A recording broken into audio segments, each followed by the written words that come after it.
එතකොට මේ තියෙන්නේ වැලිගම මුහුදු තීරය. මුහුදු තීරයේ වැලිගම බීච් එක. බීච් එක. ඉතින් හුඟක් ප්‍රසිද්ධයි. මොකද මේ මට දෙන්නේ දිග්ග විශාලම බීච් එකක් එතකොට මේක. ඔව් මම හිතන විදිහට නම් මහත්තයා දැන් මෙතන මේ අපි ඉන්නේ වැලිගම කප්පරතොට කිට්ටුව. කප්පරතොට කිට්ටුව. ඔව් දැන් මේක එනවා අතන මෝදර පැලෑන.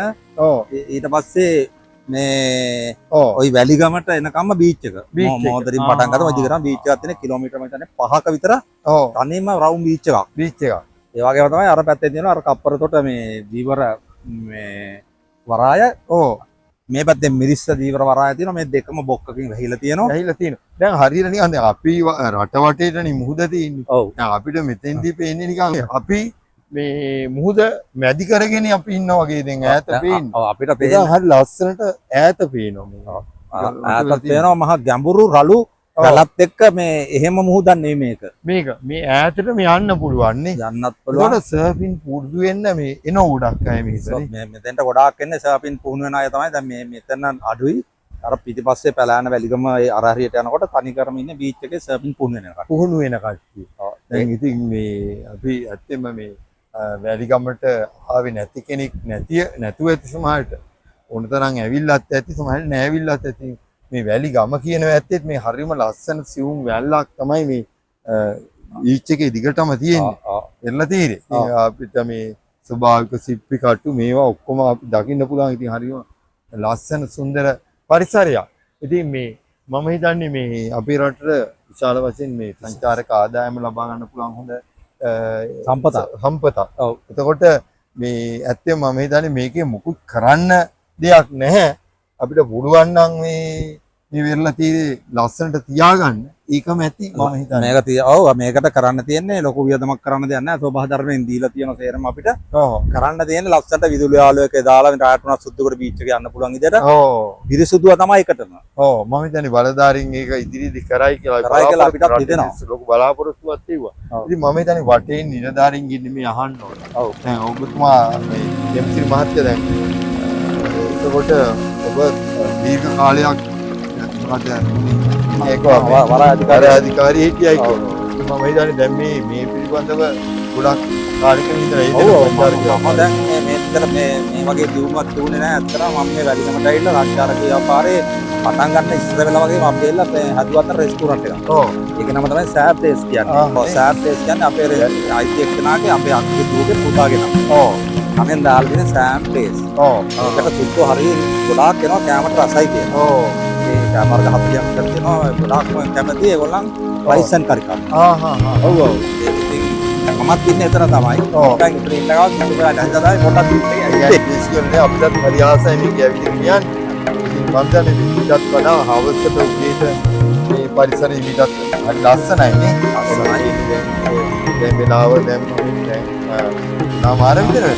මේ කුමාරි දැන් අවුඩිය හවස් වෙනකොට මේක හරිම අපූර්ව අර ඉර ගහගෙන දර්ශනෙත් එක්ක බැලුවම හරිම ලස්සනයි. සුද්ධ මම හිතනවා ආයාමාරා 4 විතරකම සර්ව් කරනවා. ඒ පහට විතර ආයෙ ආයි ඔව් පාන්දරම එන්නේ. පොඩි දැක්කාම පොඩි වෙන්නේ පරිසරේ මේ සමහරව අර වෙන තැනක කළ යුතු දේවල් මේක පරිසරේ කරලා දිනවා. ඔව් හරි මේ අප්‍රිය ජනකයි. මම හිතන්නේ මේ අපි එතනින් ගියා මෙහාට ඇවිල්ලා මේක ලෝකෙට කියන්න බෑ අපි. නමුත් මේ පරිසරේ සුන්දර කරනවා නම් ලෞකික කරනවා නම් අපි කියන්නේ දත් ආරක්ෂා කර ගන්න නම් හොඳයි. ආරෙන්න එහෙම තමයි වෙන්න ඕනේ. මේවා මස්තුවක් හරි දාලා ලයිට් දාලා මේ මම කියන්නේ අත්‍තරම මේකට 4-5 දිනක් හරි සේවය කරනවා පැය දෙකක අවශ්‍යද. ඒ වුණොත් ලංකාවේ ලොකු ආදායමක් නැති. ඒක පිළිසිතු පුළුවන්. ඔව් මම හිතන්නේ දැන් අර වගේ නේද එයා දැක්කාම අපිට අපිටලා හිතනවා අපිට විතරයි හරි මම හිතන්නේ එක්කෙනෙක් වැරද්දක් වෙන්නේ නැහැ. කොමාරි විශ්වත් තියෙනවා. ඔව් එහෙමත් තියෙනවනේ. අවුල එක්කෙනෙකුට පාස් කරනවා සමහර අසනීපති. විශ්වත් දෙතුන් දෙනෙක් කියන සමහරට පිස්සොත් වෙන්නේ නැති. වෙන්නේ නැති. සාමාන්‍යයෙන් කෙනෙක් දැන් ගොඩක් දුරට එහෙම කරන්නේ නැහැ. දැන් ඉස්සර කරත් දැන් මිනිස්සු කරන්නේ නැහැ. ඔව් ඉතින් ඇත්තෙම අපි කල්පනා කරන්න ඕනේ ඒක.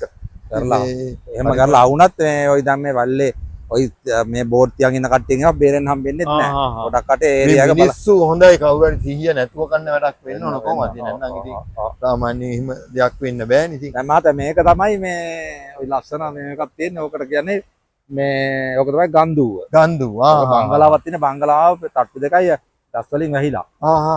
අර අතන තියෙන්නේ අර තියෙන්නේ මේ කාකුදුව. කාකුදු ඕකේ කාක්කෝ දැන් කාකුදුගේ නමින් තිබ්බට ඕක කුරුල්ල සත්තු ඉන්න දුවක් බෝට්ටු වලින් යන්න පුළුවන් ආ යන්න පුළුවන්. ගිහලා කොට වෙන සුද්ධ ඇවිල්ලා අතන මේ යනවා. මොකද මේ හරීම මේ අපි සමහරට හැමෝම දන්නේ නැති ගොඩක් කරුණු ඉතින් දැන් මට තේන්නේ කෙනෙක් පාරේ යන ගමන් එහෙම නැත්නම් පොඩ්ඩක් බීච් එකට එනවා මිසක් මේ ගැනම අවදාන්නේ නැහනේ. අපි හේමසිරි මහත්තයා හරි වටිනවා මේ කාරණා ටික මේ තව මම දන්න තරමට ඇත්තටම මේ අතරේ මේකේ ඉතිහාසයක් ඇති මගේ දැනීමත් එක්ක මම වැලි ගමනේ මම ගොයිය පානේ.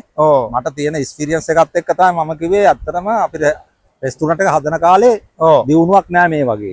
මේ ඉන්නේ එතකොට සර්ෆින් කරන මේ ඔව් ලෙසන් ඒගොල්ලන්ට කියන්නේ ඒගොල්ලන්ට ලෙසන් එකක් දෙන්නේ ඕගොල්ලන් තමයි මේ ගොඩ ඉඳන් දෙනවා ඉස්සෙල්ලා වැල්ලේ ඉඳන්. වැල්ලේ බෝඩ් එක තියලා බෝඩ් එක සැරේ මුහුදට යනවා.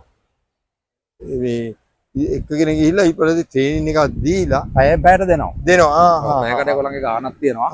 ඊපාර වෙන කෙනෙක් සෙට් වෙනවා එහෙම ඊට පස්සේ බෝඩ් එක දවස් දෙක තුනක් කොහම ඊට අර සුද්ධ හෝ සුද්ධි තනියම බෝඩ් එකේ එනවා. ඒගොල්ලන් නැත්තම් රැල්ලට අර යනවා අර හරියට. අනිත් එක බයකුත් නැහැනේ ගැඹුර නෙමෙයි. නෑ ඔව් අර සුද්ධිගේ කකුලට දාලානේ තියෙන්නේ අර මේවක වයර් එකක් වගේ දාලා තියෙන්නේ මෙතන අලවලා. බෝඩ් එකේ හාන්සි කරවලා අරයා කියන්නේ හොඳ රැල්ලක් එනකම් බලලා රැල්ලට තියලා තල්ලු කරනවා. අරයාට කියනවා හිට ගන්නයි කියලා. හරිය? හරිම මේ අපූර්ව. ටික දුරක් එනකම් එයා මේ සැරේ වැටෙනවා. ටිකක් තියා බැලන්ස් වෙලා. ඊට පස්සේ රැල්ල එනවා නිකන් හරියට ගොඩ යනවා වගේ. හරි හරි. ඊට පස්සේ මේක එන්නෙන් ආසයි. ඊට පස්සේ අපිට ඒ පාර 8 වෙනකම් නේ. මම ඊයේ කල්පනා කරා ඇත්තටම හරි ආසයි ඇති ওই බෝඩ් එක එනකොට. ඔව්.